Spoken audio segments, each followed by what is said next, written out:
Bueno, muy buenas tardes. Muy buenas tardes a todos, a todas.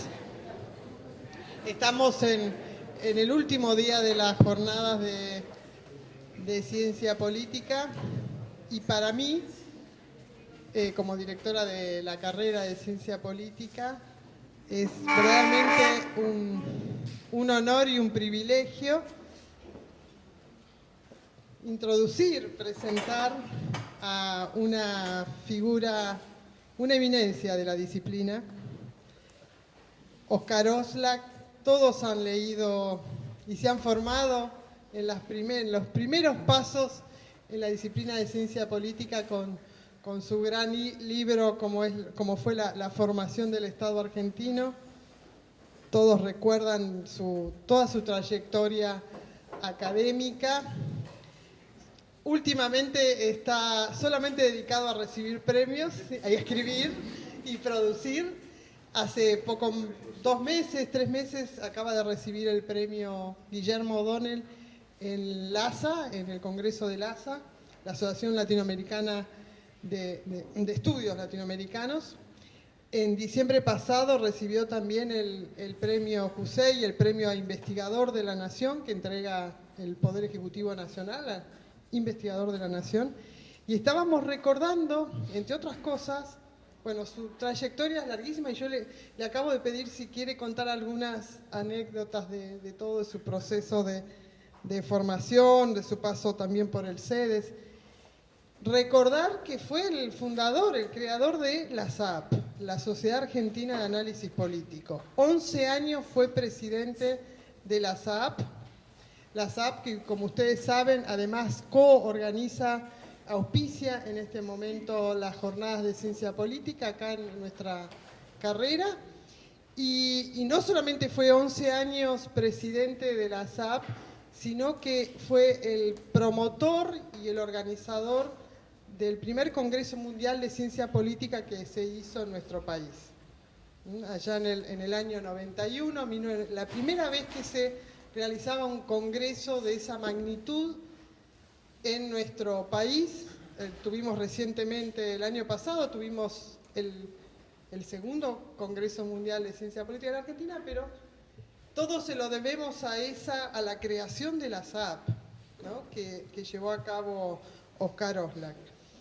Y para nosotros es verdaderamente una enorme satisfacción. Esto fue una idea de Juanjo, el profesor Carvajales, que dijo, yo quisiera invitarlo. Digo, por supuesto, es una maravillosa idea, una maravillosa propuesta e iniciativa. Y bueno, pido ya un fuerte aplauso para el profesor Oslak.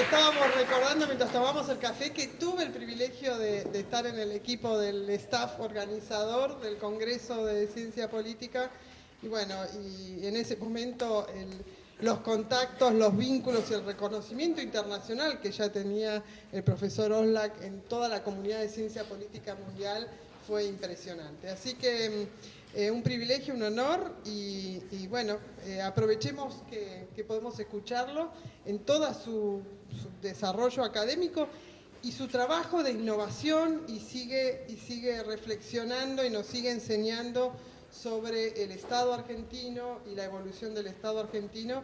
Así que muchísimas gracias y le paso la palabra a Juanjo. Muchas gracias. ¿Te quedas un ratito? Sí. Bueno, buenas tardes a todos y a todas. Muchas gracias por venir. Son muchos más que la semana pasada que arrancamos. Hemos largado una nueva edición de este seminario que se llama Energía y Desarrollo, que tiene lugar en los segundos semestres de cada año. Comenzamos allá por el año 2016 con mi colega Arturo Trinelli, con quien cursamos en la vieja Marcelo T.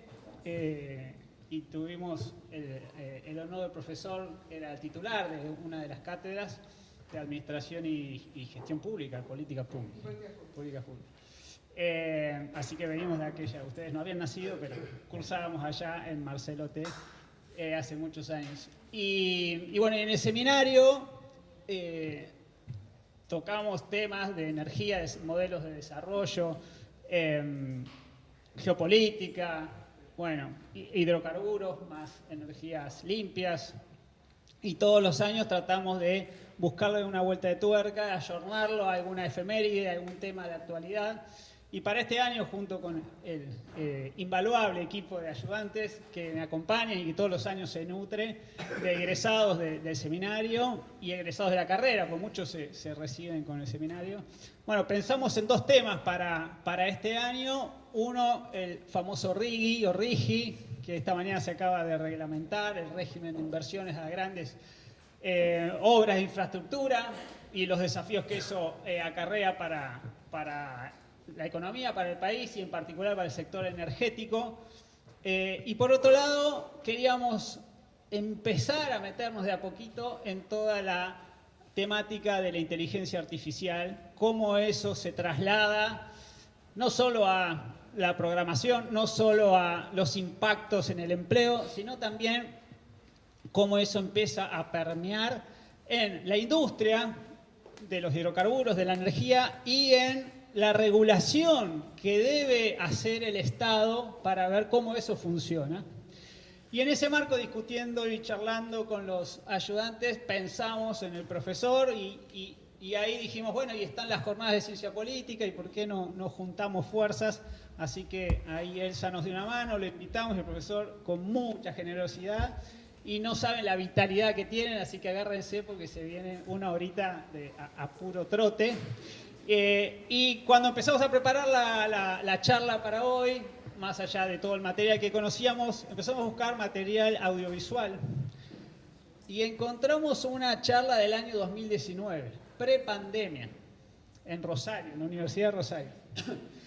Y era impresionante porque estaba adelantándose 2 o 3 años a todo lo que iba a venir gracias a la aceleración que hizo la pandemia. Si no, eso iba a venir indefectiblemente en algún momento. Todos tendrán y habrán sacado en su momento Mi Argentina con toda la documentación. Bueno, él lo predijo, pero no por nada, no tiene una bola de cristal, sino es alguien que está mirando lo que sucede en el mundo, viendo cómo eso se puede aplicar en Argentina, decodificar y cuáles son los avances, las innovaciones que indefectiblemente van a llegar y cómo los estados tienen que prepararse y robustecer sus capacidades. Así que bueno, no lo voy a hacer más larga, vamos al plato fuerte, que es lo que nos convoca a todos. Así que le voy a dar la palabra al profesor, agradeciéndole la generosidad y con el respeto de siempre. Bueno, a ver si me escuchan bien con este micrófono. Bien. Buenas tardes. Es un gusto venir a dar una charla aquí a Sociales. Elsa me pidió que diga algo acerca de mi trayectoria. Voy a decir unas pocas cosas. Soy originariamente contador público nacional. ¿Sorprendidos? Por ahí en una entrevista que está publicada en alguna parte, la titularon de contador público a contador de lo público. Cosa que en realidad lo inventé yo ese título, ¿no? Pero me parece que me define bastante bien. Porque me he dedicado a contar lo público durante 50 años. Después me recibí de licenciado en Economía, obtuve un doctorado en Ciencias Económicas, pasé a Estados Unidos, hice un posgrado en Política y Administración Tributaria en la Universidad de Harvard, en la Escuela de Derecho. Después fui a California, primero tuve un máster en Administración Pública y un PhD en Ciencia Política, así que pasé por todas las ciencias sociales, ¿no? Tempranamente trabajé en el Instituto de Itela, en el Centro de Investigación en Administración Pública, y después creamos, el año que viene se cumplen 50 años de la creación del CEDES, del Centro de Estudio de Estado y Sociedad. En el año 82 estuve participando en el Congreso Mundial de Ciencia Política en Río de Janeiro, donde hubo un panel en plena dictadura todavía, tanto en Argentina como en Brasil. Había un panel sobre Argentina que coordiné en ese momento, había 70 argentinos que me encomendaron ingresar a la Asociación Argentina de Ciencia Política, que existía en la Argentina. No sé si existe todavía. Pero cuando quisimos con 2 politólogos más tratar de ingresar, nos dijeron, ustedes 3 sí, pero 70 no, porque ellos eran 10 más o menos, en total. Así que tomé la decisión de, ver por qué no creamos una propia.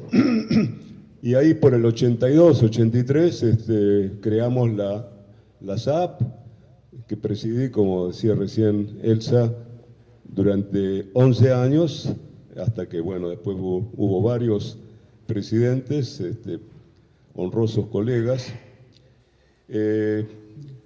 Cuando llegó la democracia, formé parte del gabinete del presidente Alfonsín como subsecretario de Reforma Administrativa, y creamos el cuerpo de administradores gubernamentales, que todavía existe, y posteriormente formé parte de la comisión que creó esta carrera, la carrera de Ciencia Política, aquí en la UBA.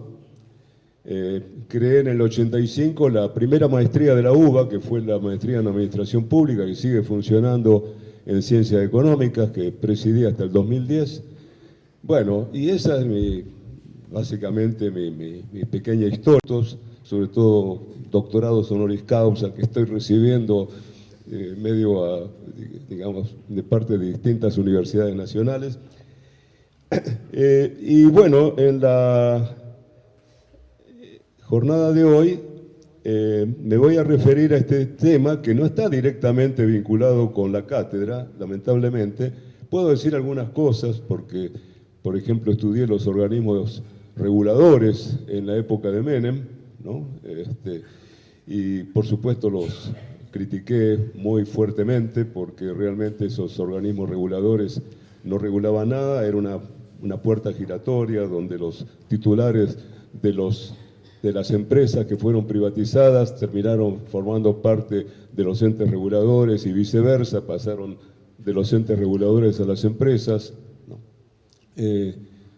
Toqué el tema de energía desde el lado de la energía hidroeléctrica en un ente regulador, justamente el ORCEP, pero no voy a decir mucho más sobre esto, tal vez lo que voy a decir, lo que voy a presentar hoy es básicamente los temas centrales de mi último libro. No es exactamente mi último libro, pero digamos un libro que publiqué durante la pandemia, y probablemente esa conferencia de Rosario fue justamente en ese momento yo estaba escribiendo el libro, así que me agarró la pandemia y escribí algún capítulo en el libro referido a la pandemia. El libro está disponible, lo pueden bajar directamente de internet. Se llama El Estado en la Era Exponencial y tiene este dibujito, este robotito que van a encontrar, ¿no? Y lo último, voy a pasar un aviso a propósito de la referencia que hacía Elsa a la formación del Estado argentino, que fue tal vez mi libro de batalla, mi libro más difundido, tiene más de 30.000 ejemplares vendidos. Hay una versión ahora nueva que acaba de sacar Prometeo, ¿no? Que está disponible, y creo que si a través de la carrera se puede hacer alguna gestión, sé que la editorial para una compra masiva hace el 40% de descuento, así que le puedo pasar el dato a Elsa. Dicho esto, paso a referirme al tema. Era exponencial. ¿Qué es esto de la era exponencial? ¿No? Es un término matemático, ustedes saben.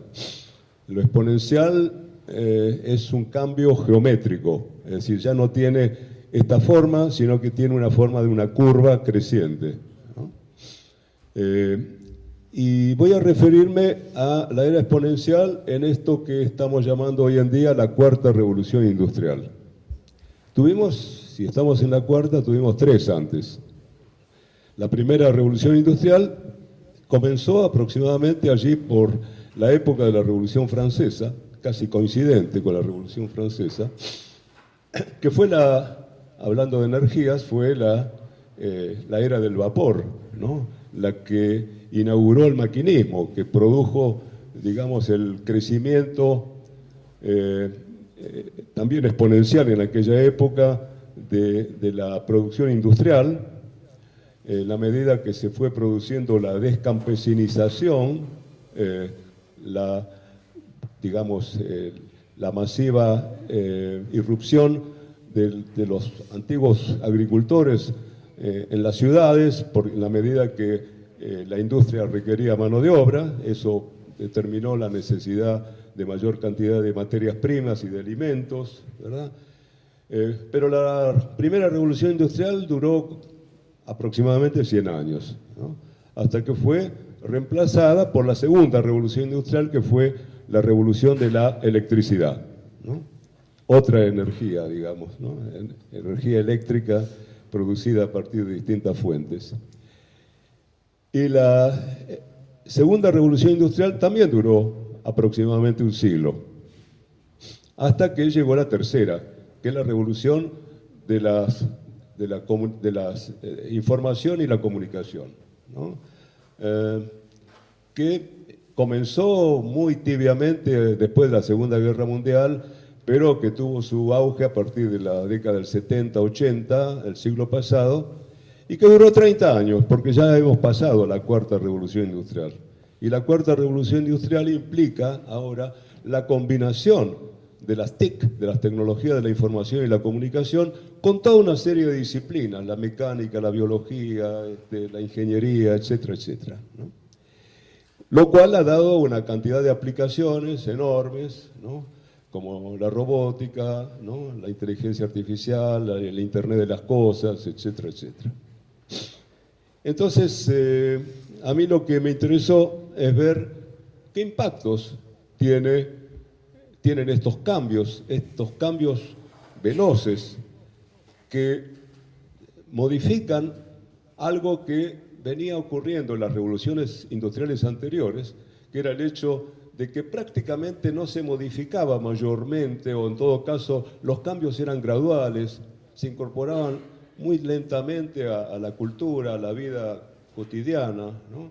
Cambios en la fisonomía de las ciudades, en la manera de producir, en el goce de la actividad recreativa, etcétera, ¿no? Todas esas cosas, digamos, prácticamente iban modificándose, sin duda, pero en este momento están, digamos, cambiando prácticamente día a día. Y entonces, esto tiene impactos enormes sobre el Estado, sobre la capacidad de regulación del Estado de estos cambios tecnológicos, sobre la posición que el Estado asume frente a estos cambios tecnológicos, ¿no?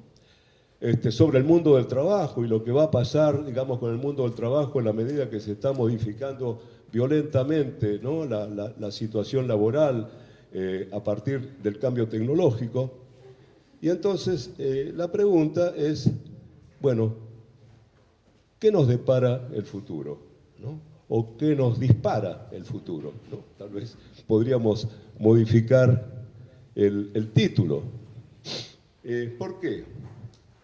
Porque lo que yo quiero hacer en esta presentación es justamente una voz de alerta sobre la necesidad de que los países que llamamos dependientes, países subdesarrollados, del tercer mundo ya no, porque somos del segundo mundo, después de la caída de la Unión Soviética pasamos rápidamente al segundo mundo.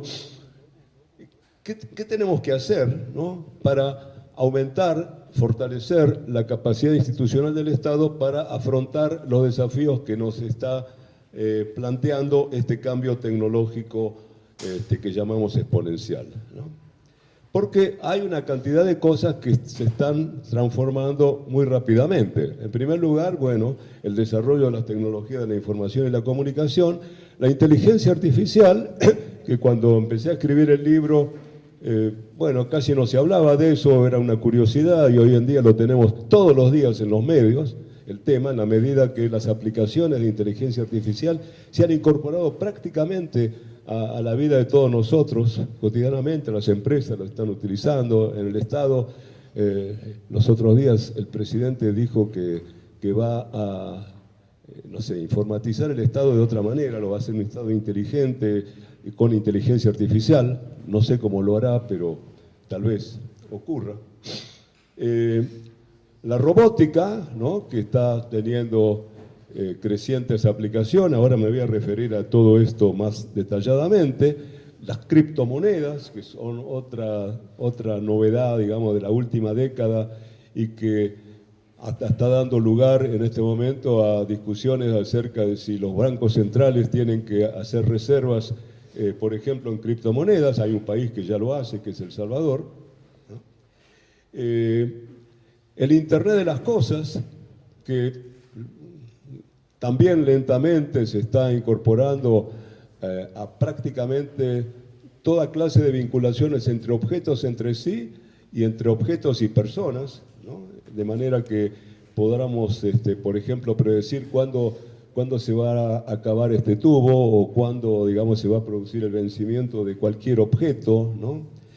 Con aplicaciones en la seguridad, por ejemplo, ¿no? La autonomización, que empezó con pequeños drones circulando por allí para algún noticiero, ¿no?, y que se ha trasladado ahora a los vehículos de tierra, donde ya hay 500 taxis hoy en día circulando por Beijing en forma totalmente autónoma, ¿no? Se predecía que los autos autónomos sin chofer iban a estar llegando ya ahora, este año, el año que viene. Creo que se va a demorar todavía un poco, pero lo que es seguro es que los chicos que están naciendo hoy nunca van a tener un carnet de conductor, o por lo menos probablemente no tengan un carnet de conductor porque no van a conducir vehículos. Los vehículos en el futuro serán autoconducidos. Las impresiones 3D, impresiones 3D que han permitido, por ejemplo, que durante la pandemia todas las salas de confinamiento de los 2 hospitales que China construyó en 10 días en Beijing se imprimieran con impresoras 3D. Ya hoy en día no vamos a decir construir salas, sino imprimir salas, por ejemplo. Edificios completos se pueden hacer, casas completas que van a reducir enormemente los costos de construcción. Hoy en día con 4 o 5 mil dólares se puede hacer una casa con impresora 3D, incluyendo todo el cablerío y todas las cañerías, todo, absolutamente, ¿no? La NASA tiene una instalación de impresoras 3D para imprimir los repuestos que necesita la NASA, ¿no? Cuando hace falta un repuesto no hay que mandar un satélite, ¿no? Un vehículo espacial hasta la estación espacial, sino que se hace allí directamente. Y por supuesto todo esto tiene una enorme consecuencia sobre un montón de planos de la vida social, ¿no? Sobre el mundo del trabajo, sobre los avances científicos, sobre las modalidades de gestión de lo público, ¿no? Además con impactos hay impactos éticos, hay impactos culturales, ¿no? De manera que mi, digamos, inquietud es que, por lo menos la inquietud que tenía hace 3 o 4 años atrás, cuando salió el libro, ahora creo que hay un poco más de inquietud. Los países están empezando a tomar conciencia sobre estos cambios y por lo tanto hay una discusión mucho más intensa, por ejemplo, en el plano regulatorio. La Unión Europea está haciendo, por ejemplo, cambios importantes desde el punto de vista regulatorio sobre estas nuevas tecnologías, que había que empezar, por ejemplo, por definir qué es un robot, que hay que definir qué es inteligencia artificial, hay que definir cada uno de estos términos para poder regularlos. Todo esto supone un cambio profundo, incluso en la manera que se regulaban desde el Estado una serie de actividades o de tecnologías, ¿no? Y entonces aparecen nuevas cuestiones, ¿no? La energía, por ejemplo, lo voy a decir de nuevo, así, digamos, introduzco el término energía, ¿no? El cambio climático, que tiene también su vinculación con el tema energético, ¿no? La pandemia, ¿no? Que son temas realmente complejos, como se llama en inglés, wicked problems, problemas perversos, que requieren análisis muy profundos, colaboración de diferentes instituciones, ¿no? Lo cual implica por parte del Estado la asunción de nuevas funciones, de nuevos roles, ¿no? Estos cambios también van a producir con toda seguridad notables consecuencias sobre la dotación de personal de la administración pública. Seguramente en pocos años va a cambiar el perfil de los funcionarios actuales. Hay una cantidad de funciones que, por ejemplo, se van a robotizar, ¿no? Ya hay trabajos escritos por colegas españoles en esta materia acerca de la robotización en el Estado y cómo hacer la convivencia, ¿no?, entre personas y robots, ¿no? Yo estuve hablando hace un par de años atrás con alguien que trabaja en Amazon en un depósito en Inglaterra. Inglaterra tiene 32, o tenía en ese momento 32 depósitos, de los cuales 25 estaban totalmente robotizados, ¿no? Entonces le preguntaba cómo era la convivencia, ¿no? Incluso tienen hasta unos cinturones que emiten ondas de manera que los robots no los atropellen, por ejemplo. Los robots no son personas que caminan de esta manera, sino que son máquinas, pueden tener la forma de una aspiradora o la forma que se les ocurra, ¿no? Lo que haga falta para la función que tiene que desempeñar. Bueno, aparecen todo un montón de procesos y aplicaciones revolucionarias todos los días. Nuevo modelo, hay que modificar también la forma de funcionar del aparato del Estado. Tenemos todavía aparatos estatales que están funcionando con los principios de organización de la revolución científica de hace 100 años atrás, ¿no? Y sin embargo, ahora le voy a mostrar una serie de cambios en ese sentido que tienen que ser incorporados a la función pública. Por ejemplo, para proveer servicios estatales, servicios públicos personalizados, ¿no? Es el tema, no iba a hablar sobre este tema hoy, pero de paso largo el aviso porque estoy publicando un artículo sobre ese tema, sobre el gobierno personalizado, un gobierno que funcionaba reactivamente a la demanda ciudadana. Todo el aparato estatal se fue construyendo de una manera aluvional. A medida que iban apareciendo necesidades sociales, se iban creando instituciones, ¿no?, que respondían a la demanda ciudadana. Entonces, si hacía falta controlar el comercio exterior y obtener recaudación, se creaba una aduana. Si hacía falta enseñar, se creaba una escuela, ¿no? Bueno, entonces, siempre reaccionando a la demanda. Hoy en día, por ejemplo, en países que son en general pequeños, como Estonia, como Nueva Zelanda, como Islandia, ¿no?, que están a la cabeza de la innovación tecnológica, hoy en día tienen crecientemente servicios públicos personalizados. Esto significa, por ejemplo, que nacen hoy en día 1000 chicos, ¿no?, y los padres automáticamente reciben en su correo una felicitación. Los felicitamos por el nacimiento de Ingrid, por ejemplo, ¿no? Y acá tiene usted su DNI, tiene su quit, tiene su asignación universal por hijo, supongamos que hay tal cosa, tiene la licencia a partir de tal fecha por maternidad, ¿no? Bueno, o si uno se levanta a la mañana, a las 7 de la mañana, recibe un aviso que le dice, mire, ¿usted toma el 130 todos los días? Bueno, hoy va a estar pasando a 3 cuadras de su casa, ¿no?, porque se inició una reparación en la calle, así que le avisamos que tiene que caminar hasta tal parada, ¿no?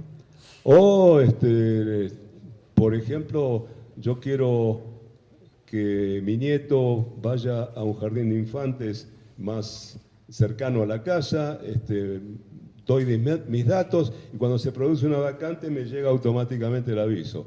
O si sale un nuevo tratamiento para una enfermedad, que a través de la interoperabilidad de bases de datos que tiene el Estado, incluso con el sector privado, interoperan las bases y con inteligencia artificial me permite, por ejemplo, enviarle a esa persona que tiene alguna enfermedad que hasta ahora era incurable, bueno, apareció un nuevo tratamiento. Así que sepa usted que tiene que concurrir a tal lugar donde la van a asistir. Bueno, todo eso es adelantarse a la necesidad, adelantarse a la demanda del ciudadano. Esta es una novedad, esto es lo último que está ocurriendo, ya en Estonia está ocurriendo hace varios años.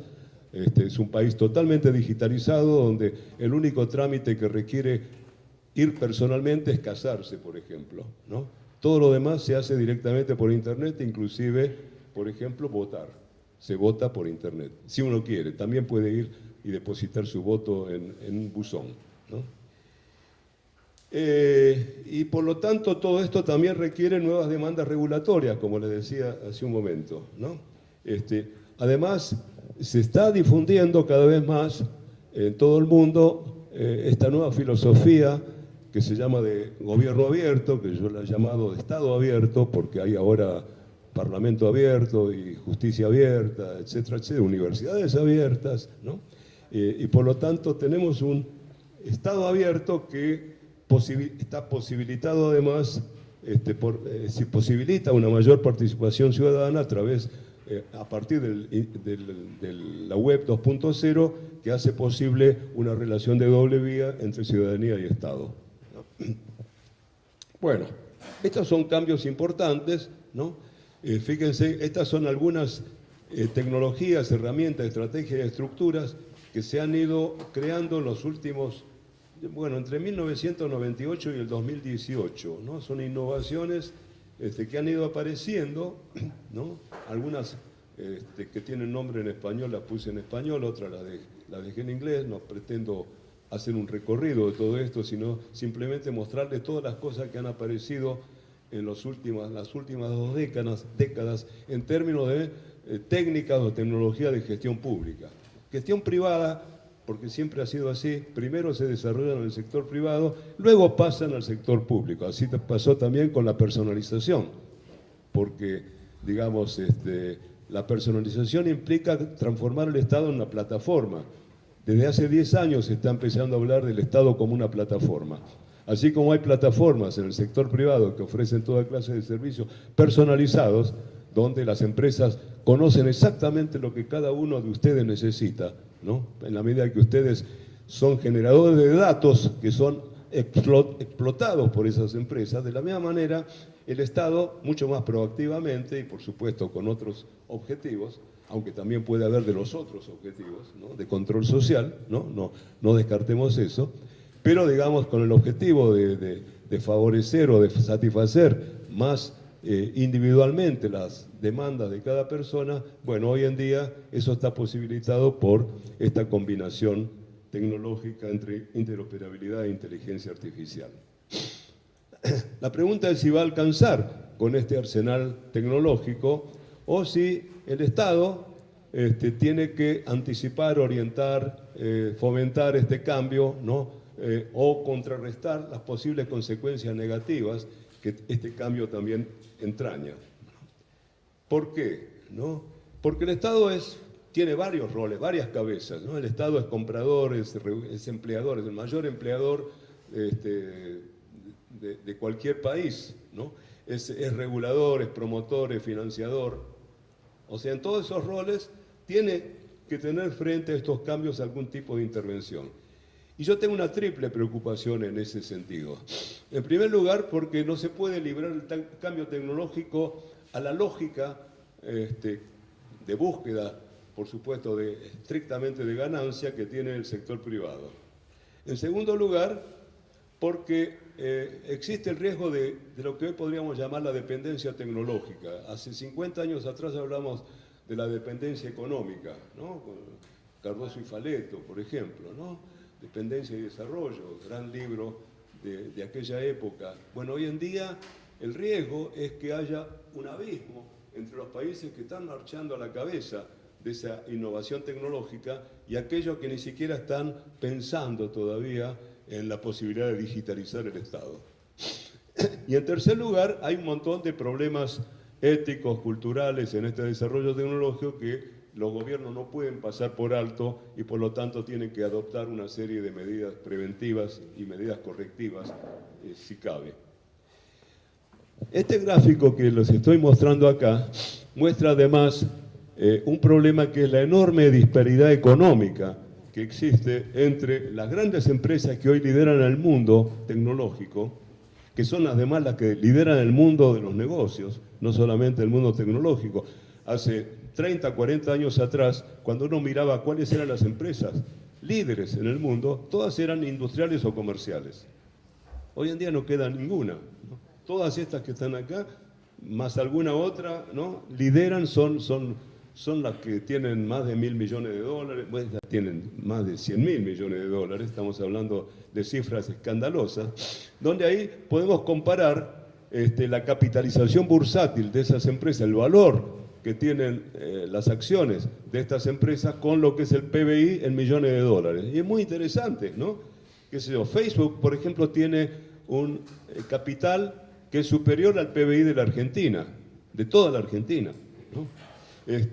Pero hay otras empresas como Alphabet, que es el conglomerado de Google y todas sus subsidiarias, ¿no?, que es equivalente a un montón de todos esos países que están en verde, en África, ¿no?, equivalente al PBI de toda esa suma de países, mayor que el PBI de todos esos países africanos, ¿no?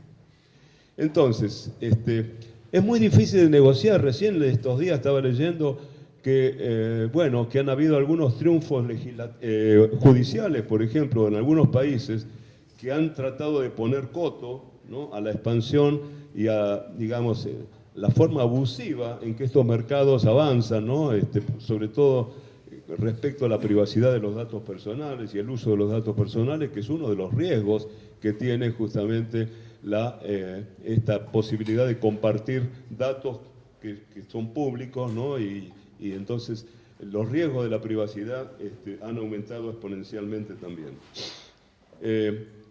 Veamos, tenemos los robots, que cada vez los vemos más. Estuve el otro día en un hotel, en un lugar, iba un robot caminando delante mío, iba limpiando, ¿no? Había que esquivarlo, ¿no? Pues se paran, no atropellan a nadie, ¿no?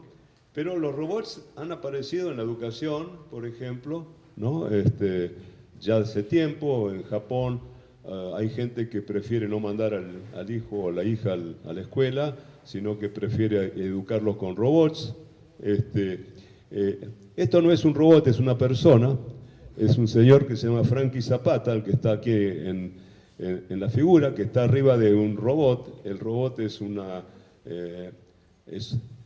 un robot accionado por 4 motores, ¿no?, que permite volar a una velocidad de 160 kilómetros por hora, por ejemplo, ¿no? Está siendo adoptado por la Fuerza de Seguridad francesa, por ejemplo, Francis Zapata, ¿no? Y puede elevarse como un helicóptero y volar, digamos, a esa velocidad, ¿no? Vamos a tener en no mucho tiempo gente volando en este tipo de aparatos, por ejemplo, ¿no?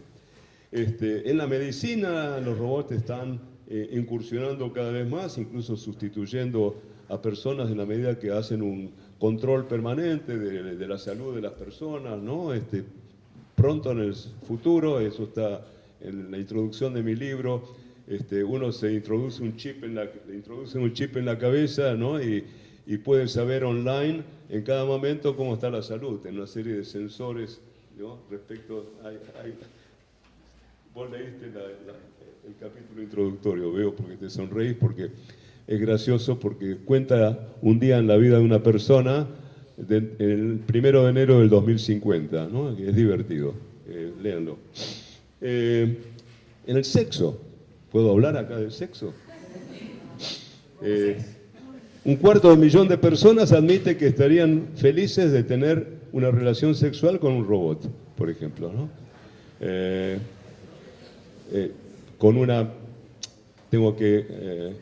Tengo que señalar que mayoritariamente son hombres, no, las mujeres menos.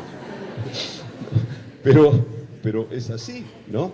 Hay prostíbulos en este momento en varios países europeos y en Estados Unidos hay varios, ¿no?, que funcionan con robots sexuales, por ejemplo. Ya ha habido una huelga de trabajadoras sexuales, por ejemplo, a raíz de la competencia que le supone, digamos, la apertura de estos prostíbulos.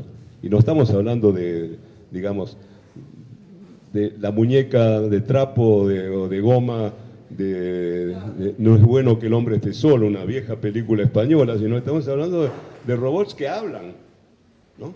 Que hablan, que caminan, que, bueno, hacen todo lo demás, sirven el té, por ejemplo, ¿no? Impresiones 3D, ya conté, bueno, hay problemas ahí de derecho de autor, por ejemplo, ¿no? Yo me hago este zapato que lo vi en tal lugar, ¿no? Pero resulta que es un modelo que está registrado, ¿no? Entonces, ¿cómo se regula ese tipo de situaciones? Hoy en día se puede imprimir prácticamente lo que sea, ¿no? Las criptomonedas a las que yo me referí ya, por supuesto, estas cosas tienen también aplicaciones muy importantes. Blockchain, por ejemplo, durante la pandemia, sirvió para controlar la trazabilidad en la entrega de medicamentos y de alimentos, por ejemplo, ¿no? Que es una tecnología muy importante. Los vehículos autónomos, ¿no? Las ciudades pueden cambiar de una manera extraordinaria. Hace un año y medio atrás escuché una presentación de una urbanista norteamericana. Le hice una pregunta al final de la presentación, si ella creía que a raíz de la autonomización vehicular, por ejemplo, iba a cambiar la fisonomía de la ciudad, por ejemplo, personas que vayan a vivir mucho más lejos de su lugar de trabajo, porque ya no van a requerir manejar una hora y media para ir a su trabajo, sino que pueden escuchar música, leer el diario mientras están en el vehículo, trabajar inclusive con una computadora, ¿no? Hacer lo que quieran. Entonces, me dijo que sí, efectivamente, eso es lo que están suponiendo, que puede haber una modificación importante desde el punto de vista de la planificación urbana, ¿no? Los vehículos autónomos se van a alimentar seguramente por internet directamente en las calles, ¿no? ¿Quién es el responsable de un accidente cuando hay un accidente de tránsito? Una señora que cruza con un bebé imprudentemente, ¿no? En la calle, la atropella un automóvil, ¿no?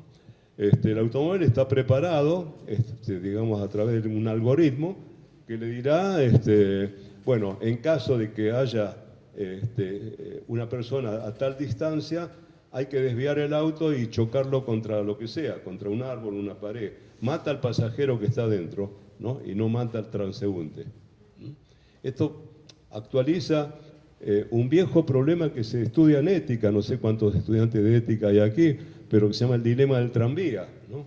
Donde hay 8 personas atadas a una vía de un tranvía y viene un tranvía desbocado, ¿no? Por una vía que va directamente a embestirlos, a matarlos, pero hay una persona que puede desviar el tranvía con una palanca donde hay en la otra vía una persona, ¿no? Entonces, ¿puede la persona que acciona la palanca desviar el tranvía para matar a uno en lugar de matar a 8, por ejemplo? ¿No? Es un problema ético. Entonces, ¿cómo se controla el algoritmo a través del cual se programó, ¿no? El vehículo autónomo? La compañía de seguros es la responsable, la fabricante, la persona que hizo el algoritmo, ¿quién? Bueno, es todo un tema. Los drones, estaba acá mostrando un dron con una carga pesada. Hoy en día están haciendo experimentos con drones que pueden llevar hasta 60 toneladas de peso, ¿no? Estamos hablando de aviones, ¿no? Entonces hay que regular el tránsito aéreo también, ¿no? Por ejemplo.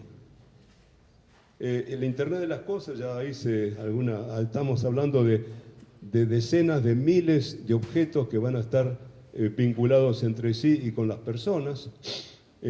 Bueno, los impactos que todo esto tiene sobre la educación y el trabajo, y uno de los dilemas que se ha planteado es, bueno, ¿va a haber trabajo para todos? Porque, digamos, Schumpeter, durante la segunda revolución industrial, allí al comienzo del siglo XX, hablaba de la destrucción creativa del capitalismo, ¿no? Y la pregunta es si el capitalismo, que en todas las revoluciones anteriores fue creando nuevos empleos. Bueno, hoy en día están desapareciendo muchos, no digo profesiones completas, pero sí, digamos, muchos trabajos, muchas tareas que se hacían desde ciertas profesiones. Por ejemplo, abogados.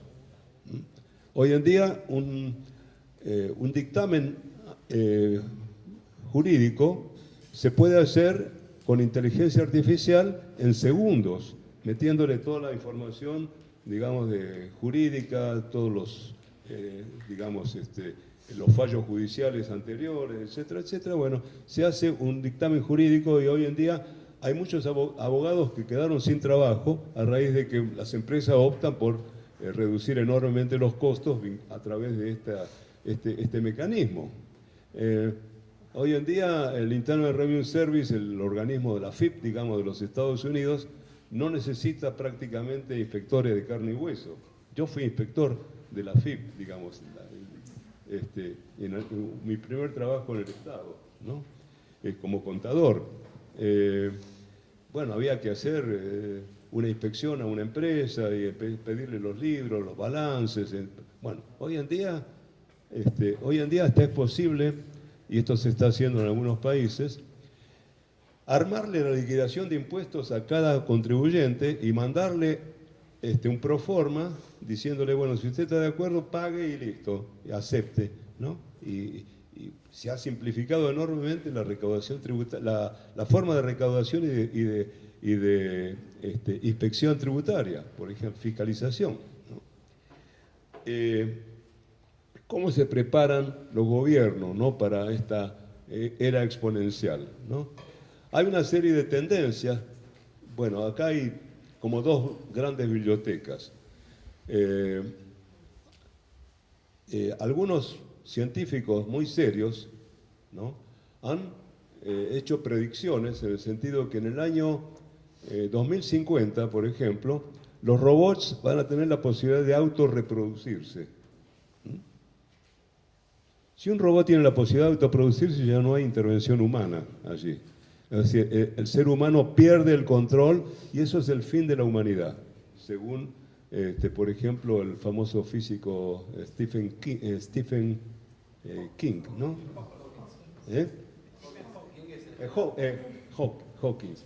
Stephen Hawking, por ejemplo. Él es uno de los que predijo que en 2050 se acaba la humanidad, por ejemplo. Bueno, no sabemos, digamos, no podemos tomar partido por esto, pero evidentemente hay tendencias muy preocupantes, ¿no? 2/3 de los chicos que hoy en día están en edad escolar, por ejemplo, van a estar desempeñando algún trabajo, algún puesto que hoy no existe. Van a estar automatizadas en el 2030, estamos hablando dentro de 6 años, entre el 16 y el 30% de las ocupaciones. No van a desaparecer los puestos de trabajo. Lo que va a ocurrir es que muchas de las tareas que se hacen en los puestos de trabajo van a estar automatizadas o robotizadas. Se van a perder todos los empleos que tengan como característica central el ser repetitivos, el ser pesados, de baja calificación, etcétera, porque esos son los más fáciles de robotizar, ¿no? Va a cambiar también la jerarquía entre los distintos tipos de empleo. Si las ganancias de productividad que ocurran a partir de la robotización fueran, digamos, socializadas entre toda la población, es una cosa. Si las ganancias de productividad van a privilegiar al capital, es otra, muy diferente, ¿no? Porque si ocurriera lo primero, bueno, lo que hay que hacer es reducir la jornada de trabajo, aumentar los días de vacaciones, ¿no? O sea, privilegiar al ser humano dejando de que haga tareas rutinarias, repetitivas, pesadas, etcétera, dejárselo a los robots, ¿no?, y gozar del tiempo libre, lo cual va a implicar, por ejemplo, que las actividades recreativas que tengan que ver con la cultura se van a revalorizar, ¿no? Se van a revalorizar las que tienen que ver con el cuidado de las personas, que no pueden ser reemplazadas por una máquina, por un robot. Pero bueno, el riesgo es que la ganancia de productividad terminen privilegiando fundamentalmente al capital, como ha venido ocurriendo hasta ahora, ¿no? Entonces, los países ya están empezando a adoptar políticas, ¿no?, de empleo para generar, digamos, mayores oportunidades de inserción de trabajadores en el mundo, en el mercado laboral, ¿no? Están alentando, ¿no?, la robotización. Hay países como Corea del Sur, por ejemplo, donde la fuerza de trabajo robótica está creciendo al 7,5% anual, lo cual les da una ventaja competitiva respecto a otros países enorme, ¿no? Hay que regular para desalentar los desarrollos perjudiciales. Por ejemplo, piensen ustedes en los robots sexuales, ¿no? Yo puedo decir, bueno, puedo admitir, a pesar de que hay controversia judicial en ese sentido, pero puedo admitir que esto pertenezca al ámbito privado, ¿no? Yo me compro un robot, estoy en mi casa tranquilo, ¿no? Prefiero estar solo con el robot o la robot. Ahora, ¿qué pasa si yo achico el robot y hago robots niños, ¿no?, para pedófilos, ¿no? ¿Van a practicar con el robot en la casa para salir después a la calle?, ¿no? Bueno, se ha intervenido ya en Estados Unidos cargamentos de robots niños, llamémoslo así, ¿no?, que han venido de Hong Kong, de China y de Corea del Sur, que son países que están produciendo este tipo de cosas. Bueno, el Estado tiene que entrar a regular allí, ¿no?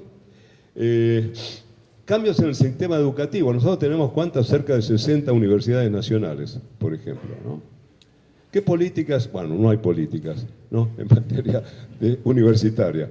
Pero supongamos que el gobierno fuera consciente de cómo van a ser los cambios en el mercado laboral. Hoy en día, por ejemplo, retener a un ingeniero de sistemas en el Estado es prácticamente una tarea imposible, porque las diferencias salariales que existen entre el ámbito privado y el ámbito público en esta materia son abismales, ¿no? Entonces nadie quiere trabajar en el Estado. Entonces son pocos los que la capacidad de retención es muy baja por parte del Estado. Bueno, ¿por qué no promover estas carreras de modo que se les dé becas, incentivos a los estudiantes, ¿no?, para que sigan efectivamente esta carrera y se desaliente el ingreso masivo, por ejemplo, en ciencia económica, para la carrera de contador o de abogado, ¿no?, que tenemos demasiados per cápita en este país, que haya una política, ¿no?, bueno, no hay política que imagine el futuro. En el Estado no se planifica nada.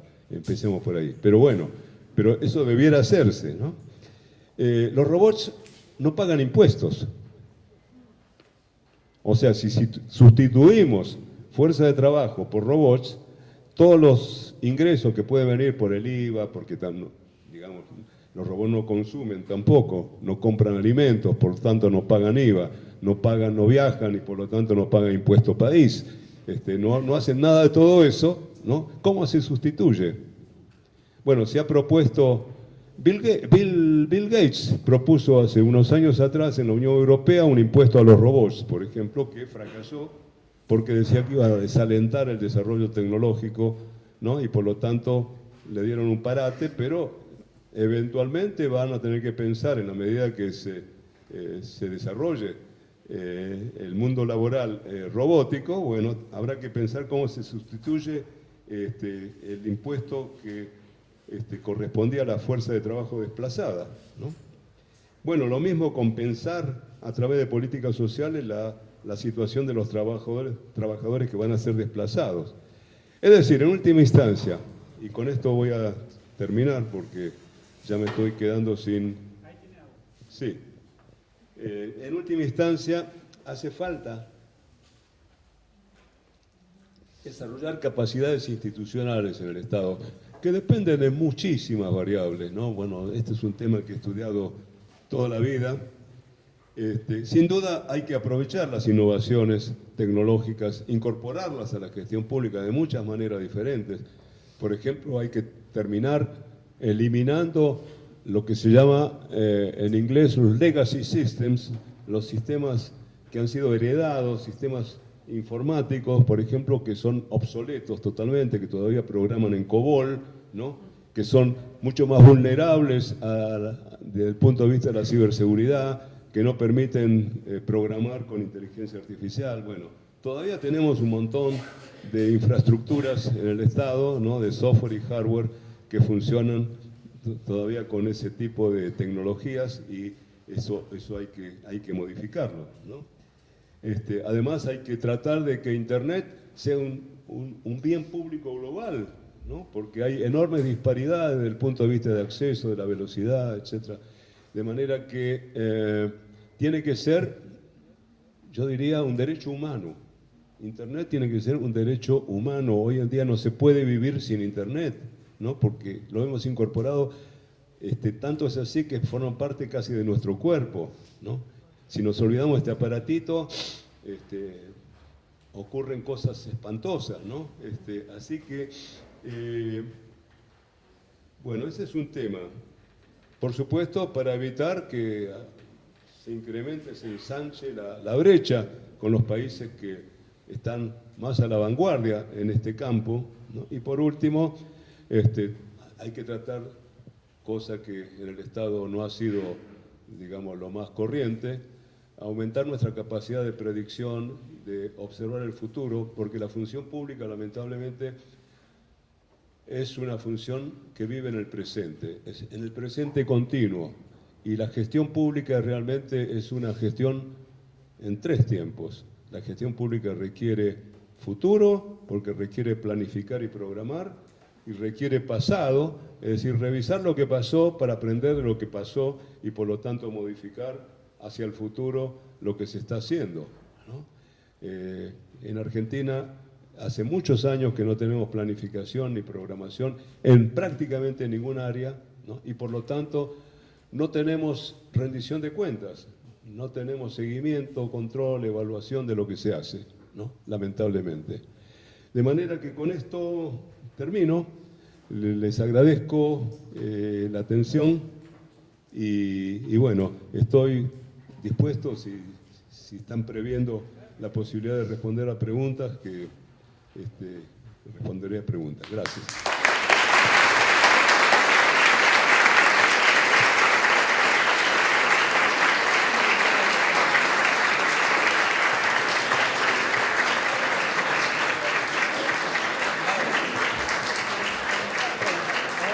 Hola, ¿se escucha? Ahora sí se merece el aplauso. Ahora se merece el aplauso por todo lo que... La clase que nos dio se merece el aplauso ahora. Bueno, yo tengo varias preguntas, pero prefiero que pregunten los que son más inquietos que yo. Así que vamos a abrir a las consultas. Levantan la mano. ¿Arranco por acá, voy para allá? Sí, en un momento... Hola, ¿qué tal? Primero... En un momento usted hablaba sobre el Estado y, por ejemplo, el ejemplo que usted daba en Estonia.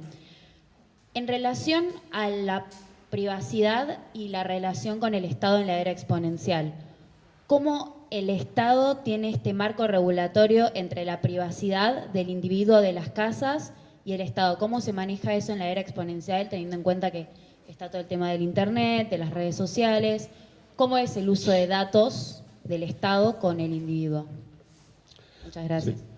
El tema de la privacidad de la información es tan viejo como que escribí un paper sobre eso durante mi posgrado allí por los años 60.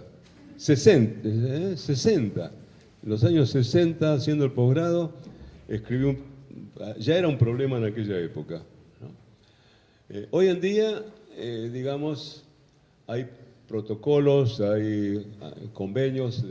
Mencioné antes que la Unión Europea se ha preocupado particularmente por este tema, ¿no? Hay una reunión que se hizo en Hiroshima hace un par de años, el año pasado o hace un par de años atrás. Hay una serie de normas a las cuales, por ejemplo, en primer lugar, el ciudadano es dueño de sus datos, ¿no?, y decide qué datos desea compartir, ¿no? En realidad nosotros estamos generando datos todo el tiempo. Cuando ingresamos a ver, che, me gustaría ir de vacaciones a tal lugar, inmediatamente te llega una publicidad de ese lugar, ¿no?, porque En ese mundo virtual sabemos que estas cosas circulan a una velocidad impresionante, ¿no? Y entonces, primero, digamos, asegurar que el ciudadano voluntariamente, ¿no? Comparte sus datos personales.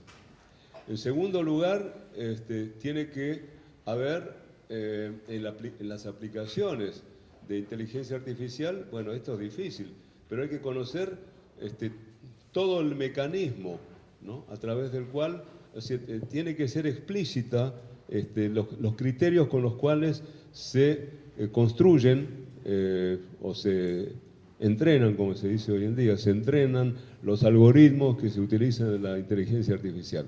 Por ejemplo, hoy en día hay sesgos, una cosa notoria,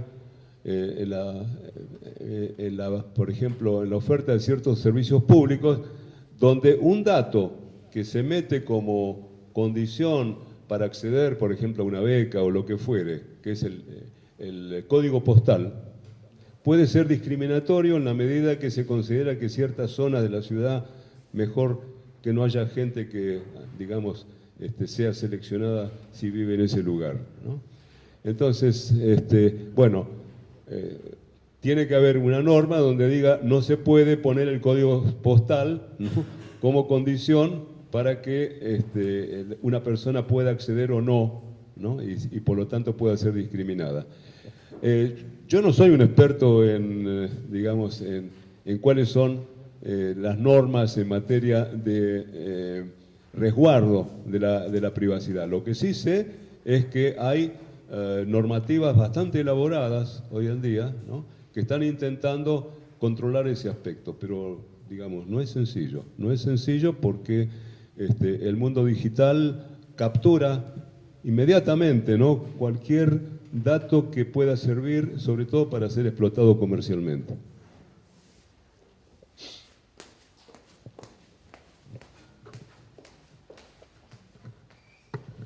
Muchas gracias.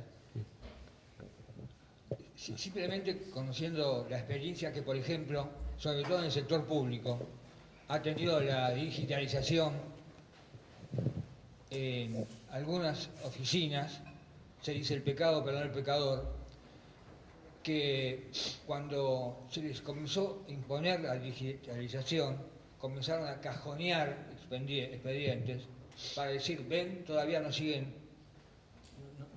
necesitando. ¿Cómo se haría esto? ¿Cómo se aplicaría esta robotización, el control que a lo mejor podrían ejercer los robots? Este es un tema. Además, en algo que yo hasta me atreví a exponerlo en un examen recientemente, en un sistema de accountability que por la cantidad de capas geológicas que se van generando en el Estado, tiene a lo mejor resistencia, sobre todo en la accountability horizontal de control. Sí. Yo cuando estuve en el gobierno, allí en los años 80, ¿no?, soñaba con el expediente electrónico. En aquel entonces nadie tenía una computadora personal, por ejemplo, ¿no? Pero me imaginaba la posibilidad de que un empleado ingresara a una computadora, ¿no?, y pudiera ver cada día cuál es su programa de trabajo, pero digamos, todo el sistema estuviera controlado, de manera que se supiera quién intervino en cada momento, ¿no?, y si el trámite, ¿no?, seguía el curso que debía seguir. No, sí, sabemos lo del cajoneo. Yo recuerdo haber escrito hace muchos, bueno, en aquella época, en los años 80, escribí un trabajito para una revista femenina, se llamaba Vosotras la revista, ¿no? Vos la recordarás. Y no sé si la leías, pero escribí un articulito que se llama Pirro contra la burocracia, ¿no? Entonces imaginaba una persona que se llamaba Susana Pirro, que era una secretaria de una escuela, que un día tuvo que reemplazar a una profesora de clases prácticas, no sé muy bien qué es eso, pero resulta que la reemplazó durante unos meses, porque se fue con licencia por maternidad, y cuando terminó y volvió la titular, dijo, bueno, quiero cobrar, y la directora le dijo, usted no puede cobrar porque yo eliminé la vacante y además porque nunca la designé y por lo tanto no le puedo pagar. Entonces inició lo que se llama un recurso de legítimo abono, ¿no? Que cuando llegó a mis manos, había pasado, hacía 10 años que estaba circulando el expediente, ¿no? Por distintos despachos burocráticos, ¿no? Y había pasado por unos 40, tenía como 40 intervenciones, sellos de todo tipo, ¿no?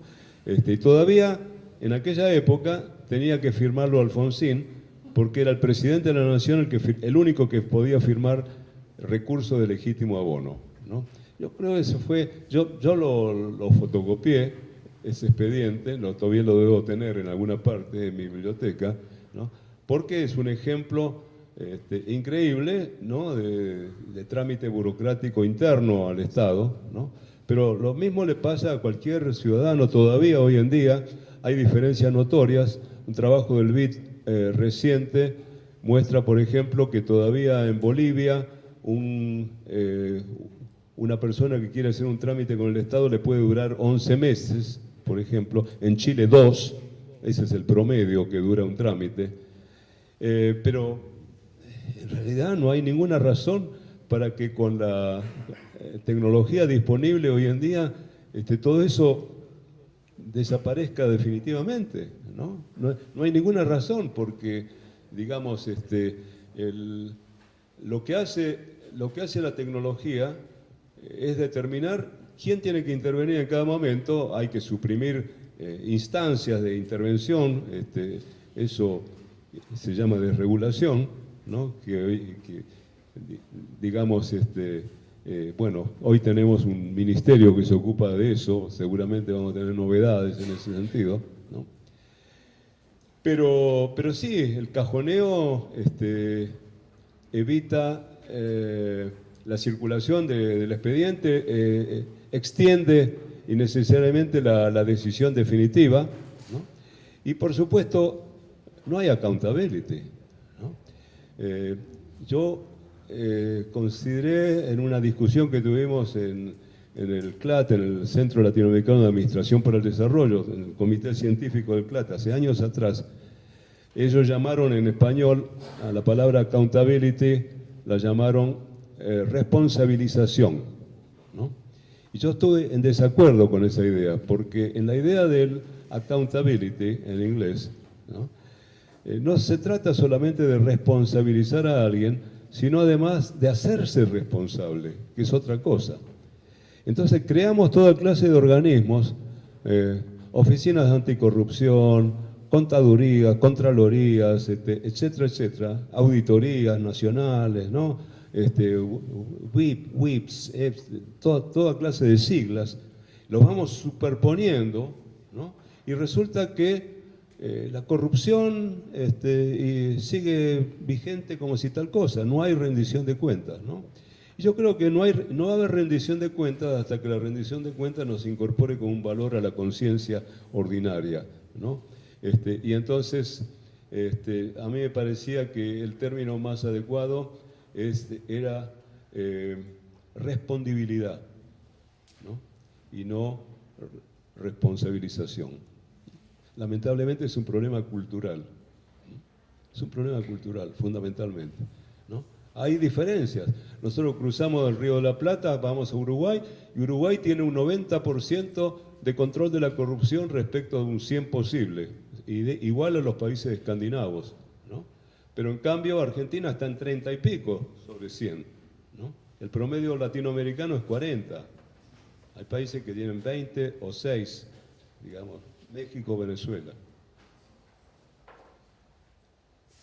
Bueno. Teníamos una pregunta por acá, creo, allá.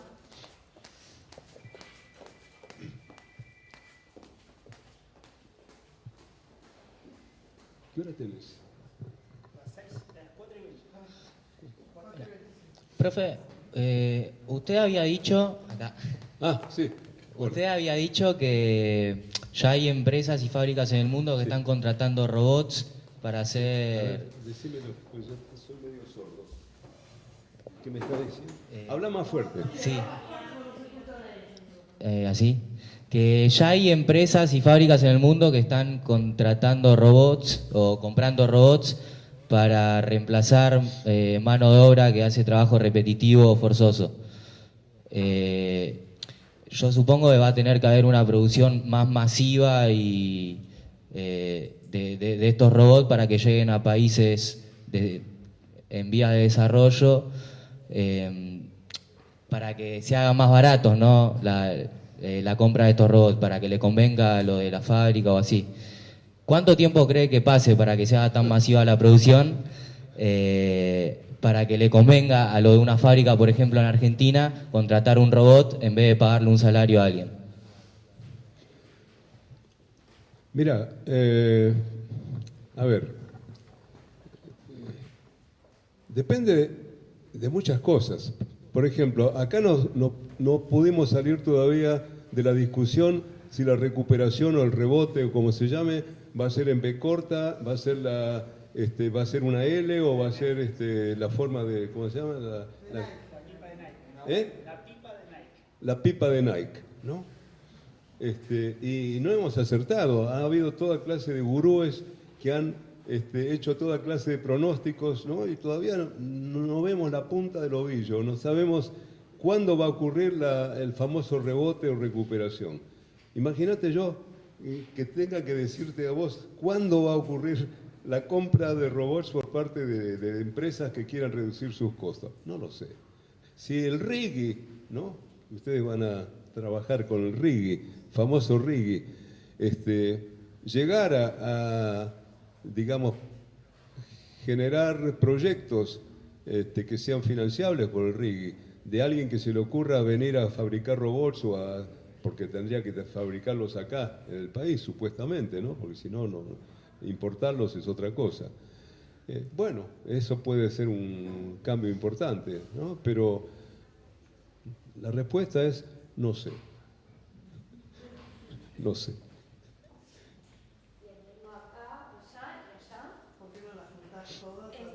Acá tenemos. Hacemos 3 seguidas, ¿le parece? Responde todas Ya, juntas. sale, va a cerrar, no sé.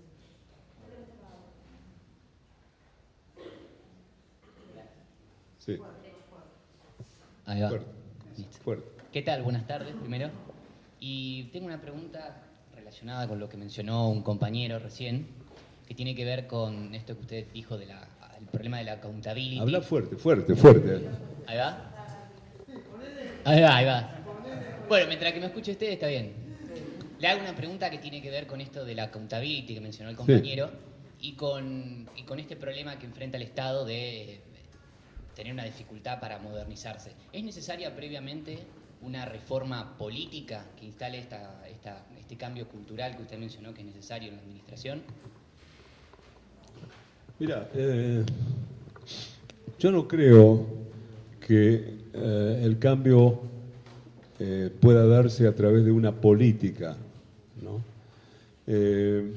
Creo que hay espejos más grandes en los cuales se mira al ciudadano.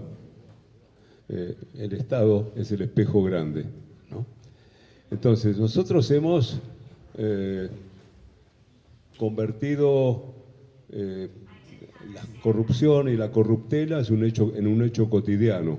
Todos los días ya no nos asombramos, ¿no? Sabemos que la gente se enriquece y se empobrece, ¿no? Del día a la noche o viceversa, de la noche a la mañana, ¿no?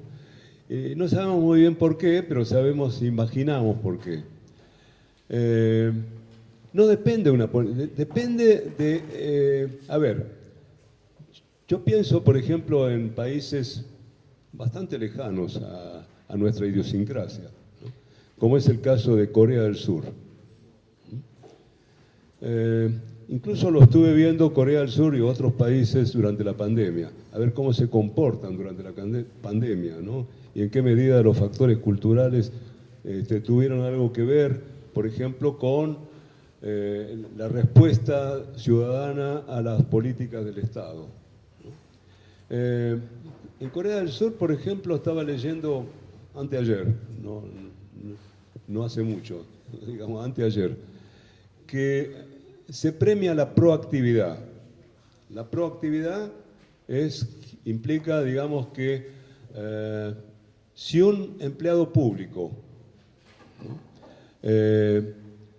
recibe una demanda de un ciudadano, un pedido de servicio de un ciudadano, y no puede ofrecerlo, tiene que redireccionarlo hacia aquel lugar donde pueda obtener satisfacción a esa demanda. Eso se llama proactividad, ¿no? O sea, tener una actitud de no reaccionar a la demanda, sino resolverle el problema. Y lo premian en efectivo y en cambio, si el comportamiento es reactivo, hay penalidades, ¿no? Pero además son penalidades que se aplican. Entonces eso es lo que quiero decir, ¿no? Es decir, si una cultura se acostumbra a que ciertas cosas se hagan de determinada manera, van a cambiar simplemente por arrastre. Hace no muchos años atrás yo me sorprendía, tal vez hoy cambió un poco la cosa, pero años atrás un automovilista, por ejemplo, no se detenía prácticamente cuando alguien cruzaba la calle. Cruzaban los peatones y arremetían directamente y los peatones se detenían. Ese auto se dirigía al buquebús, se subía al buquebús, bajaba a Montevideo, llegaba a la primera esquina y se paraba cuando cruzaba la gente. ¿Por qué? Porque sabía que estaba en otro ambiente cultural diferente, ¿no? Donde la gente se comporta de otra manera. Uno va a Suecia y está a las 2 de la mañana y ve que la luz roja está encendida y no viene nadie y nadie cruza. ¿No? Y nadie cruza. Entonces la gente asimila lo que es la conducta colectiva, la conducta vigente. Eso no se logra con una política. La política son palabras, ¿no? Pero, digamos, hay que premiar y hay que castigar, ¿no? Cuando las conductas no son las adecuadas. Bueno, ¿alguien más? Sí. Gracias, profesor. El otro día retomamos una discusión. No escucho. ¿Ahí me escucha mejor? ¿Ahí va mejor? Sí. El otro día retomamos una discusión justamente sobre que desde este gobierno se planteó paradigma de si Estado flaco o Estado gordo, en lugar de Estado bobo o Estado inteligente, Estado bobo. ¿no? Que me parece que usted avanza en esa dirección con su propuesta. Y le pregunto, ¿a qué atribuye frente a un fenómeno como el desarrollo de la inteligencia artificial que, como usted destaca, está todos los días en los medios, y sin embargo desde la dirigencia, tanto desde el gobierno como desde la oposición, aparece como un debate ausente, ¿no? La asignatura pendiente de reformar y de redefinir el Estado hacia el futuro en base a estos nuevos paradigmas? Inteligencia artificial, sí. Está en el debate actual, cómo se aplicaría a los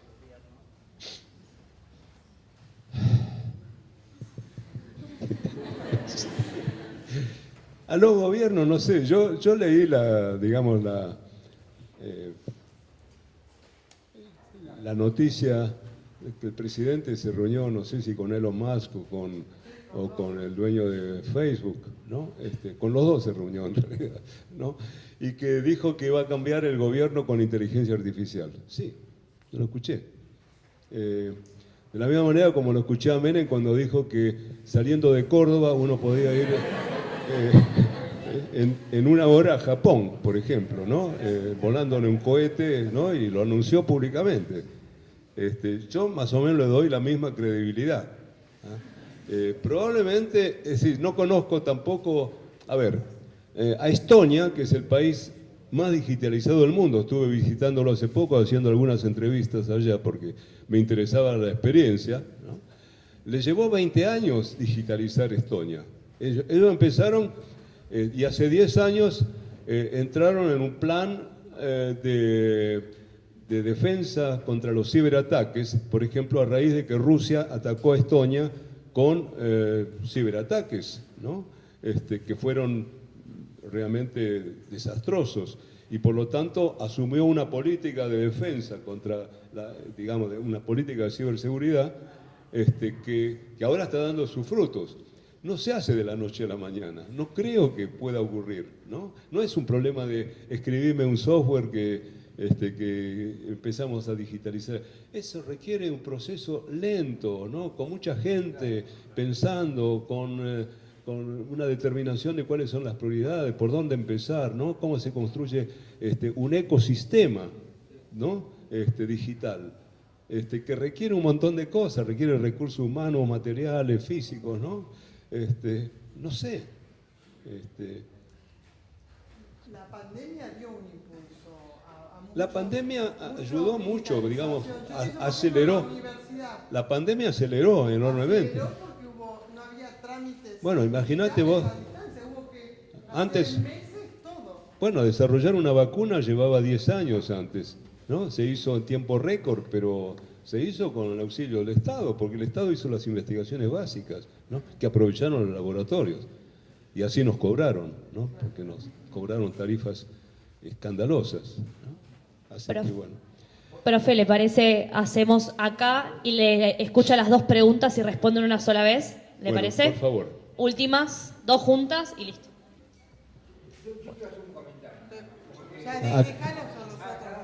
¿Cómo? Bueno, primero que nada, muchas Habla gracias. fuerte. ¿Se escucha? Ahí. Levantate, parate y habla fuerte, dale. Bueno, ahí está. Ahí está. No te escucho. Cagamos. Sí, mira. Acércate, habla fuerte. No es muy difícil.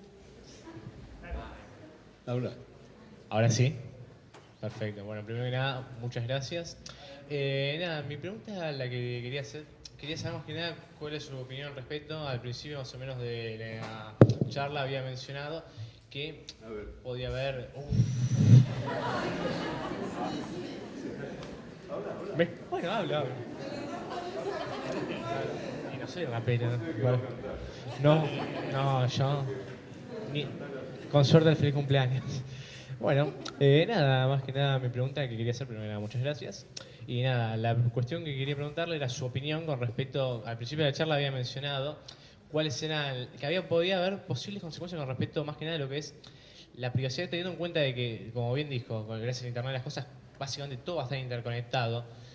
¿Qué opinión tiene usted con respecto al peligro, como ya se puede ir viendo a lo largo en algunos regímenes autoritarios, inclusive en algunas democracias a lo largo de todo el mundo, como es el caso de China, de que debido a que en todo el mundo cada vez más cosas van a depender del Internet y teniendo en cuenta que el Estado puede llegar a monopolizar el acceso a todo esto, si usted cree que la tendencia a nivel global va a ser, por ejemplo, de algunos países autoritarios o inclusive de algunos democráticos, que se va a terminar monopolizando o básicamente llegando al momento en que nada se termine coartando la capacidad de servicios básicos a la población.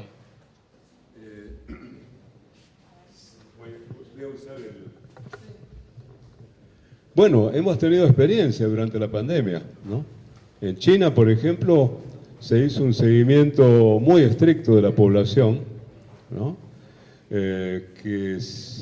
Digamos, cuando la gente empezó a usar barbijo, ya no podía haber identificación de las caras de las personas, por lo tanto, a todo el mundo se le exigió un QR para ingresar prácticamente a cualquier lugar, no a un transporte público, por ejemplo, ¿no? Y se hizo con intervención de la policía, también en Estados Unidos, el software que se construyó en Estados Unidos durante la pandemia para hacer el seguimiento de la población. Bueno, esto puede ser utilizado por gobiernos que quieran, por supuesto, o bien limitar los derechos ciudadanos. Hubo toda clase de limitaciones a los derechos ciudadanos, por supuesto con un peligro para la democracia, ¿no? Para gobiernos democráticos, de todas las formas, ¿no? Por ejemplo, cuando las Fuerzas Armadas o Fuerzas de Seguridad tuvieron que intervenir y a veces produjeron desmanes, ¿no? Por ejemplo, no castigar a las Fuerzas Armadas o de Seguridad, ¿no? Por las condiciones particulares en que tuvieron que actuar, ¿no? Con lo cual, obviamente, esto fue en desmedro de los derechos humanos de la gente. O, por ejemplo, restringir el derecho a la información pública, cosa que también ocurrió, que es un derecho humano, también es un derecho a la información. Y, por supuesto, el control social que se puede ejercer por regímenes autocráticos, ¿no? que simplemente utilizan la tecnología con ese fin. Así que no, sin duda. Una última, porque me tengo que ir.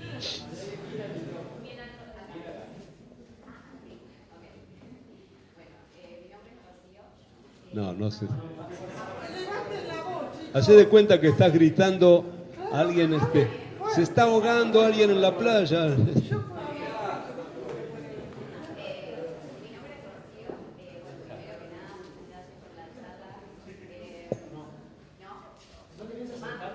Primero eso, parate y habla así. ¿Por qué a mí me pueden escuchar? Si yo puedo hablar para que todos me escuchen, a ver, tratá de hacer lo mismo.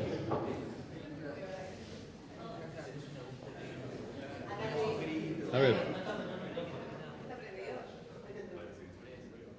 Ahora sí. Bueno, mi pregunta era, considerando que estas tecnologías como la robotización se incorporarán probablemente con mayor velocidad en países más desarrollados, ¿cuáles serían las consecuencias de este desfasaje de implementación de estas tecnologías en los países sudamericanos? Es decir, ¿cuál sería el rol de la región en esta como reconfiguración? ¿Vos te referís a el aumento de la competitividad que pueden tener aquellos que robotizan, por ejemplo? Puede ser como...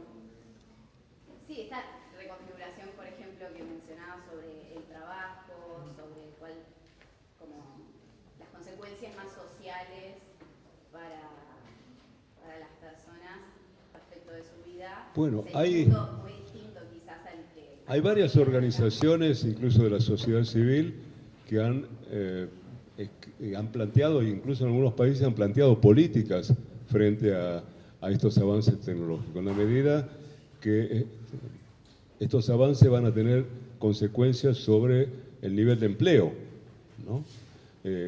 Porque no solamente hay desplazamiento, la pregunta básica es si la fuerza de trabajo creada a partir de estos avances tecnológicos va a ser desplazada, pero va a ser sustituida por otros puestos de trabajo que van a ser creados. De hecho, se están creando puestos de trabajo nuevos, ¿no? Y así ha ocurrido siempre, ¿no? Desde que en los talleres de la primera revolución industrial entraban los luditas, digamos, viene del nombre de Lut, un obrero que rompió la primera máquina. Entonces hubo luditas en todas las revoluciones industriales donde rompen aquellas cosas o avances tecnológicos que sustituyen trabajo humano. Por ejemplo, qué sé yo, cuando se cambió el sistema del subterráneo, ¿no? Donde se usaba una tarjeta en lugar del cospel, y entonces en lugar de darte cóspeles, qué sé yo, que te vendían... Bueno, hubo una huelga de los que iban a ser desplazados. Siempre hubo ese tipo de situaciones, ¿no? Entonces, la pregunta es, ¿qué hace el Estado frente a un mercado de trabajo que se puede llegar a ir reduciendo y por lo tanto desplazando personal? ¿Qué hace con la gente ociosa? Si va a tener, por ejemplo, que esto reactualizó toda una discusión que hay acerca de la renta universal básica, ¿no? Que es un tema que está siendo discutido en Suiza desde hace casi 100 años atrás. No llegaron nunca a adoptar una política en ese sentido, pero una persona, por el simple hecho de existir, tiene derecho a una renta universal básica, ¿no? Ese es el principio de esa política. Y tal vez haya que llegar a una situación por el estilo, que es una especie de jubilación de por vida, ¿no? Simplemente por el hecho de existir, ¿no? Pero hay otras políticas, ¿no? Por ejemplo, de alivio a la situación de las personas desplazadas, reducción de la jornada de trabajo, por ejemplo, para que haya más trabajadores disponibles, ¿no? Por ejemplo, no sé. Bueno, gracias.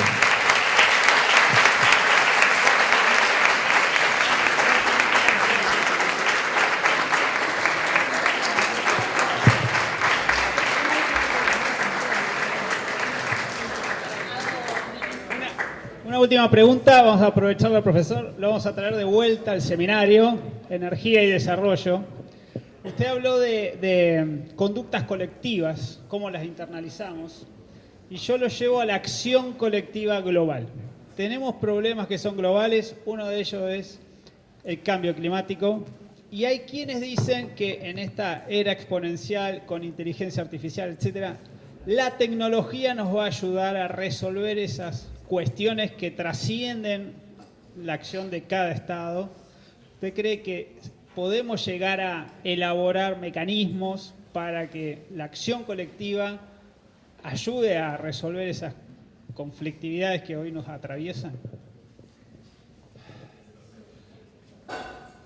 La acción colectiva en realidad es la participación ciudadana, ¿no?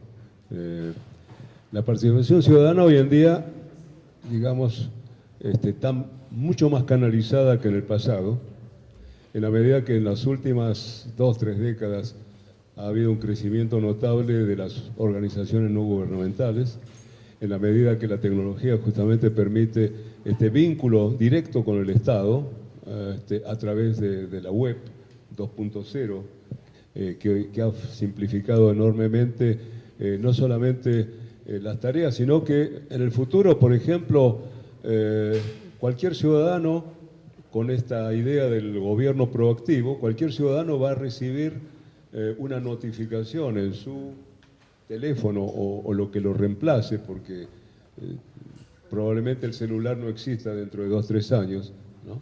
Esta es otra de las cosas que se están imaginando. Va a recibir en su bandeja de entrada una notificación que venga, por ejemplo, de la Cámara de Diputados o que venga del gobierno municipal, diciéndole, mire, se está discutiendo una norma que va a modificar su situación en tales o cuales aspectos. ¿Por qué? Bueno, porque la interoperabilidad va a permitir, por ejemplo, que se conozca el impacto que puede tener una nueva norma sobre situaciones individuales. Bueno, queremos conocer su opinión acerca de esto que puede favorecerme o puede, digamos, perjudicarme como norma, ¿no?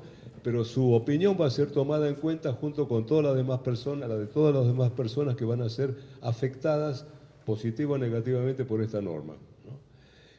Y va a haber un compromiso, eso ya lo está anunciando el señor Otto Welsberg, que es el titular de toda el área de servicio personalizado de Estonia, ¿no? Está imaginándolo para dentro de 6 años, ¿no? Digamos, en términos de mirar hacia el futuro. Entonces el tipo está volviendo de su trabajo, está leyéndolo en su teléfono, ¿no? O lo que sea, y va a estar respondiendo cuál es su punto de vista mientras llega a casa. Eso es participación ciudadana. La acción colectiva va a ser el resultado de todas las personas que hayan en esa conversación con los afectados, ¿no? Porque la acción colectiva finalmente la que se dinamiza a partir de una cuestión común, una causa común. No hay cuestiones colectivas o acción colectiva sino está motivada por algún hecho que afecta a la gente de alguna manera, ¿no? Así que sí, la tecnología puede ayudar siempre que el gobierno esté dispuesto a abrir la caja negra, ¿no? Porque, digamos, decía un gobernador de los Estados Unidos hace muchos años, bueno, no tantos años atrás, decía, nunca pongan juntos una fecha y un resultado, porque siempre va a haber alguien que va a estar esperando ese día para enrostrarles, echarles en cara el no haber conseguido ese resultado. Entonces, ¿para qué, largar balas, darle balas al enemigo, ¿no? Mejor ocultar, mejor distorsionar la información, ¿no? Si la información está abierta, si el gobierno se abre efectivamente, tenemos estados abiertos, bueno, esa posibilidad existe. Tampoco la acción colectiva es espontánea porque el ciudadano es un free rider, es el que viaja gratis, ¿viste? El lema del ciudadano es, estoy de acuerdo con la participación, pero animémonos y vayan. Y vayan. No, yo no. Yo tengo otras cosas más importantes que hacer.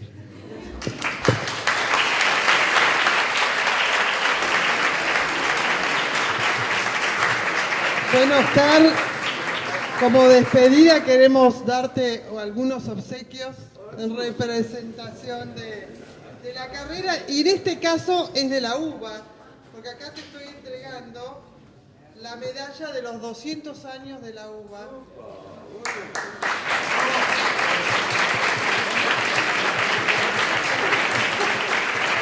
Esta es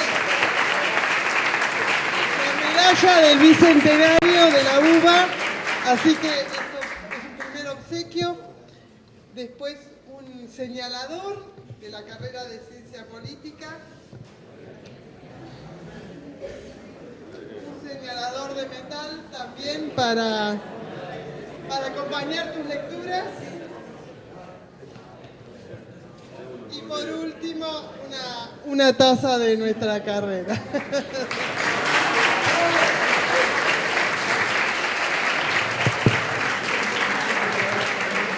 Por todo el conocimiento y los saberes que nos has entregado a lo largo de todos estos años. Muchas gracias.